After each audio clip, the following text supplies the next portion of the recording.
నమస్కారం. ఎక్స్ప్లోరింగ్ టీవీకి స్వాగతం. డిప్యూటీ సీఎం గా పవన్. బీజేపీ జనసేన టీడీపీ కూటమిలో భాగంగా పిఠాపురం నుండి పవన్ కళ్యాణ్ ఎమ్మెల్యే అభ్యర్థిగా పోటీకి దిగిన విషయం అందరికీ తెలిసిందే. ఆయన ఎలాగైనా గెలవాలని, గెలిచి తీరాలని, ఈసారి అసెంబ్లీలోకి అడుగు పెట్టాలని కృషి చేశారు. ఆంధ్రప్రదేశ్ ఎన్నికలకు సంబంధించిన ఫలితాలు జూన్ 4న వెలువడతాయి. ఎవరు గెలిచినా గెలవకపోయినా జనసేనాని పవన్ కళ్యాణ్ గెలుపుపై భారీ అంచనాలున్నాయి. చాలా మంది పవన్ ఈసారి పిఠాపురం నుంచి గెలుస్తారు అనే ధీమాను వ్యక్తం చేస్తున్నారు.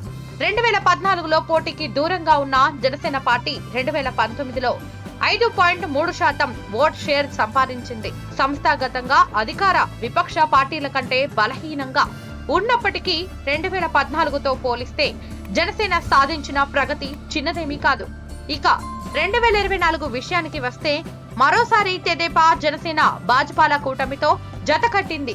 ఈ కూటమి ఏర్పాటు కావడంలో కీలక పాత్ర పోషించింది పవన్ కళ్యాణ్. 2024లో ఎన్నికల్లో గెలిచేది తామే అని ధీమాగా ఉన్న తెదేపా కూటమి తమ కూటమి విజయంలో కీలక పాత్ర పోషించిన పవన్ కళ్యాణ్ కృషికి తగిన ప్రతిఫలం చూపించాలని రాష్ట్రంలో తెదేపా మరియు కేంద్రంలో భాజపా భావిస్తున్నాయి. ఈ క్రమంలో పవన్ కళ్యాణ్ కు కొత్త ప్రభుత్వంలో డిప్యూటీ సీఎం పదవి ఇచ్చే యోచనలో చంద్రబాబు గారు ఉన్నట్టు సమాచారం. ఈ విధంగా పవన్ తో మైత్రిని మరింత పటిష్టం చేసుకునే ఆలోచనలో చంద్రబాబు ఉన్నట్టు భావించాలి.